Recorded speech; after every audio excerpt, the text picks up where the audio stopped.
नमस्कार। Janaki FM 106 megahertz तक जानकी समाचार में अपने के स्वागत है। राजन से सुना जाओ समाचार। एकनू का मुख्य समाचार।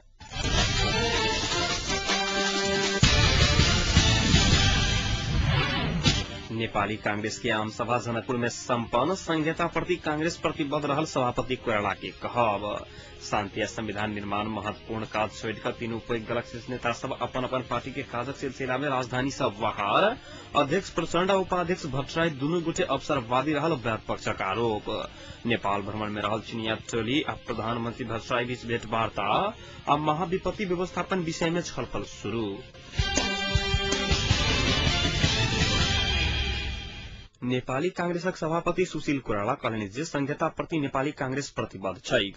संहिता के मुद्दा सबसे पहिने नेपाली कांग्रेस उठाउने अछि कहैत संहिता बिना के संविधान लाबक के षड्यंत्र भ रहल ई निराधार हल्ला मात्र छै कोइराला के कहब छलैन। जनकपुरक कीर्ति आगास में आयोजित आम सभा के संबोधन करैत कोनो एक पार्टी के इच्छा अनुसार के प्राप्त संभव नहीं छैक कोइराला उल्लेख कयने छलैथ। संहिता के स्वरूप के विषय में गंभीर बहस जरूरी छै कहैत एक मधेश एक प्रदेश नेपाली कांग्रेस के कोनो हालत में स्वीकार नहीं छै हुनक कहब छलैन। मेल मिलापक नीति से मात्र माओवादी समस्या समाधान भ सकैत अछि उल्लेख करैत नेपाल में शांति आ स्थायित्व होइक पड़ोसी देश भारत तथा चीन के प्रबल इच्छा रहल सभापति कोइराला बतौने छलखिन। कार्यक्रम के संबोधित करैत कांग्रेसक उपसभापति एवं संसदीय दलक नेता रामचंद्र पौडेल एमाले आ संहिता विरोधी रहल आरोप लगौने छलैथ। एमाले आ माओवादी द्वारा प्रस्तुत कयल गेल संहिता के प्रस्ताव से संहिता आ स्वायत्ता प्राप्त नहीं भ सकैत अछि पौडेल के दावा छलैन। प्रजातंत्र से मात्र समानता प्राप्त भ सकैत अछि उल्लेख करैत प्रजातंत्र विरोधी सब समानता के विरोधी छैक पौडेल टिप्पणी करने छलैथ। माओवादी जाति या सर्वहारा वर्गक उत्थान के नारा साथ सत्ता प्राप्ति के सिद्धि के रूप में मात्र प्रयोग कर रहल हुनकर आरोप छलैन। अपना के माओवादी विरोधी कहनिहार मधेसी मोर्चा सत्ता राखो के लेल सुख के लेल माओवादी के साथ द रहल पौडेल बतौने छलखिन। नेपाली कांग्रेसक केंद्रीय कोषाध्यक्ष चित्रलेखा यादव संपूर्ण नेपाली जनता के अधिकार दायित्व आ सुविधाक अनुभूति करबा लेल संविधान निर्माण पर जोर देने छली। नेपाली कांग्रेसक जातीयता के आधार पर निर्माण होबे वाला संहिता कोनो हालत में स्वीकार नहीं छै हुनक कहब छलैन। संविधान सभा के निर्वाचन पश्चात मधेशक जनाधार में कमी आयल नेपाली कांग्रेसक अधिकांश नेता सब आम सभा के संबोधित करैत मधेसी मोर्चा प्रति आक्रोश व्यक्त कयने छलैथ। धनुषा कांग्रेस सभापति रामसरोज यादवक अध्यक्षता में संपन्न कार्यक्रम के कांग्रेसक केंद्रीय सदस्य सुजाता कोइराला शेखर कोइराला रामचंद्र तिवारी सहितक नेता सब संबोधन कयने छलखिन।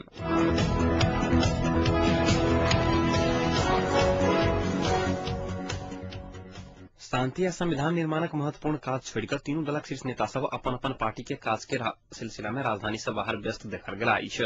माओवादी अध्यक्ष प्रचण्ड पार्टी के काजक सिलसिला में आइ रोल्पा पहुंचल छै त नेपाली कांग्रेसक सभापति सुशील कोइराला उपसभापति रामचंद्र पौडेल सहितक नेता सब आम सभा में सहभागी होबा आइ जनकपुर आयल छलैथ।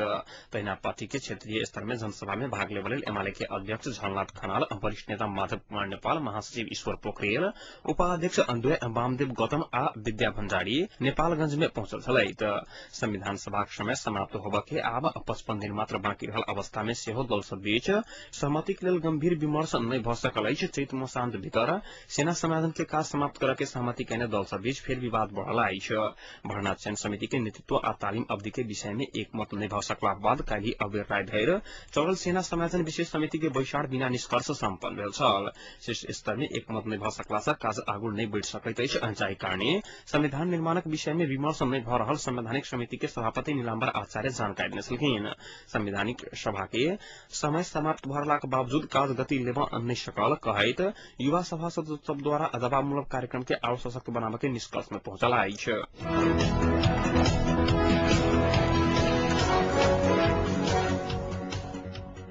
संस्थापन पक्ष असंतुष्ट माओवादी के वरिष्ठ उपाध्यक्ष मोहन वैद्य आ महासचिव राम बहादुर थापा बादल अध्यक्ष प्रचण्ड उपाध्यक्ष बाबूराम भट्टराई पर अवसरवादी आ संशोधनवादी के आरोप लगौने छथि।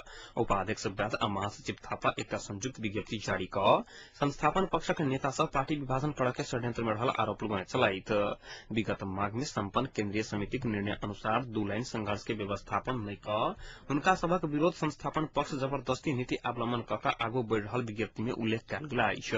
सरकार संचालन के लिए पार्टी के संयंत्र रहलाक बादो एहि के कात करैत पार्टी नीति आ निर्णय विपरीत व्यक्तिगत रूप में सरकार चलाबा राजनीतिक संस्कार के विपरीत छै विज्ञप्ति में जनाओल गेल अछि।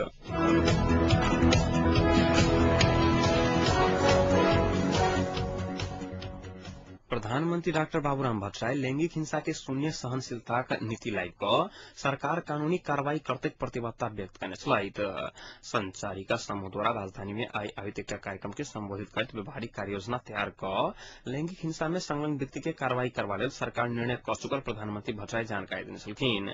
हिंसाजन्य अपराधक घटना निवारण करवा लेल सरकार कानूनी संरचना तैयार करते प्रधानमन्त्री बतौने छलखिन।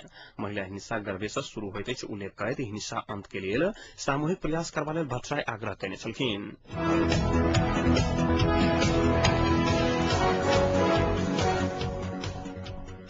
एकीकृत नेकपा माओवादी निकट मधेश केन्द्रित संगठन आ सभासद सब संहिता के लिए नव अभियान शुरू करे के निर्णय कलक स्वायत्त मधेश 2 प्रदेशक प्रारूप सहित पूर्व से पश्चिम धरि अभियान चलाव के वो सब योजना बनौने छथि। मधेशक सभासद सबक सहभागिता रहला अभियान चैत 25 गते विराटनगर से शुरू भकर चैत 29 गते नेपालगंज में समाप्त होते बताओल गेल। विषय में मधेशवादी दलक सभासद सब सेहो विमर्श चल रहा प्रधानमंत्री के प्रेस सलाहकार रामविजन यादव जानकारी देने छलखिन।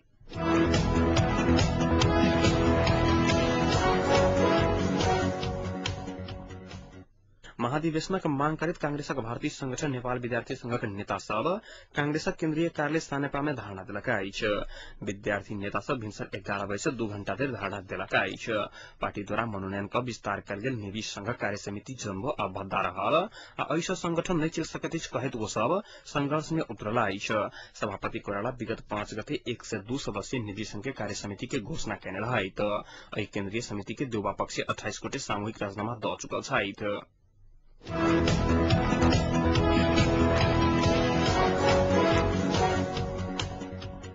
सरकार अपनी पार्टी के संस्थापन पक्ष से असंतुष्टि जन्मित आबि रहल वैध पक्ष आइसा और आंदोलन आ संघर्षक कार्यक्रम तय कलक अछि। निर्धारित समय में जन संविधान के मांग करैत काल्हि से हस्ताक्षर अभियान शुरू कयने वैध पक्ष संस्थापन पक्ष लाचार भ चुकल आ कोनो प्रकारक संविधान जारी करबा लेल सहमति जनाबय लेल तत्पर रहल कहैत खबरदारी के लेल आंदोलन शुरू कयल गेल वैध पक्षी नेता सब बतौने छलखिन। ऐसा पहिने सेहो वैध 11टा छोट वाम दल से समन्वय क सरकार विरुद्ध संघर्षक कार्यक्रम संचालन करय के निर्णय क चुकल अछि।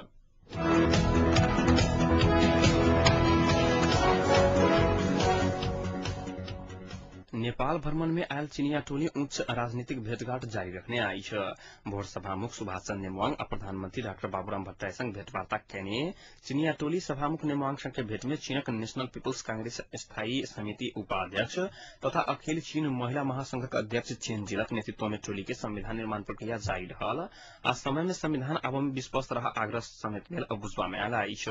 भोर 10:30 बजे के बाद संसद सचिवालय सिंहदरबार में शुरू भेल भेंटवार्ता आधा घंटा धरि चलल छल।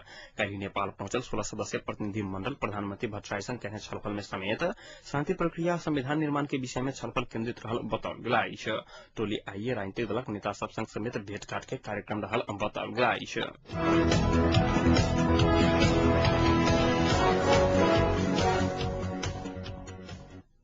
प्रकोप व्यवस्थापन आ मानवीय सहयोग संबंधी क्षेत्रीय सम्मेलन आइ से काठमांडू में शुरू भेल अछि। सैनिक मुख्यालय भद्रकाली में शुरू भेल सम्मेलन में नेपाल में आबय सकय वाला महाविपत्ति आ ओहि के व्यवस्थापन विषय में छलफल शुरू भेल अछि।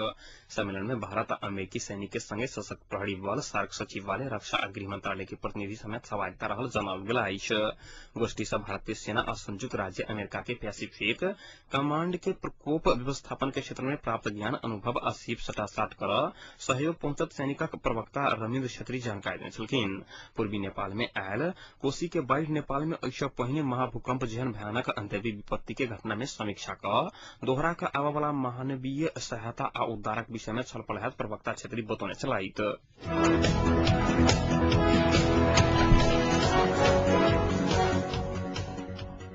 राष्ट्रीय स्तरक रंगशाला बनाबक लेल स्थानीयवासी के पहल में आई भोर भेल स्थानीय युवा विभिन्न संघ संस्था के प्रतिनिधि के जमघट से बर्दीबास गाविस के सचिव चंद्र अधिकारी के संयोजकत्व में 13 सदस्यीय रंगशाला निर्माण समिति गठन कयल गेल अछि। निर्माण समिति में श्याम खड़का, बैकुंठ कोइराला, अडम्बर बहादुर खत्री, बाबूराम अधिकारी, बैजनाथ महतो, कृष्ण देव कोटा, जनुलाल महतो, ईश्वर शाह, जमुना पोखरेल, अंबिका गौतम, देवनारायण महतो तथा मकरलाल विश्वकर्मा रहल अछि। बर्दीबास गाविस 5 तथा 9 संग जुड़ल करीब 9 बीघा खाड़ी पूर्ति जगह में राष्ट्रीय स्तर के रंगशाला निर्माणक लेल किछु दिन पहिने से स्थानीयवासी सब पहल शुरू कयने अछि।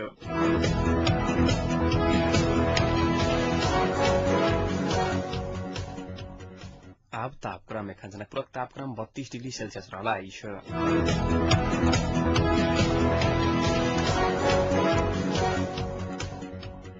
प्रमुख समाचार अंत में एक बेर फिर से।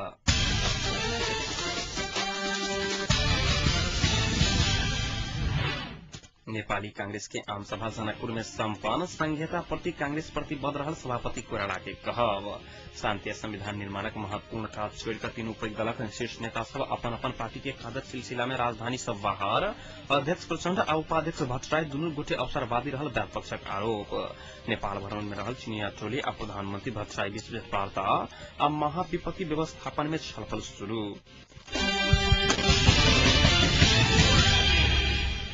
एक संग एखनुका जानकी समाचार एतै सम्पन्न होइत अछि। पुनः में जानकी समाचारक संग उपस्थित रहबेटा करब। ताधरि जोड़ सुनते जानकी FM 106 मेगाहर्ज। नमस्कार।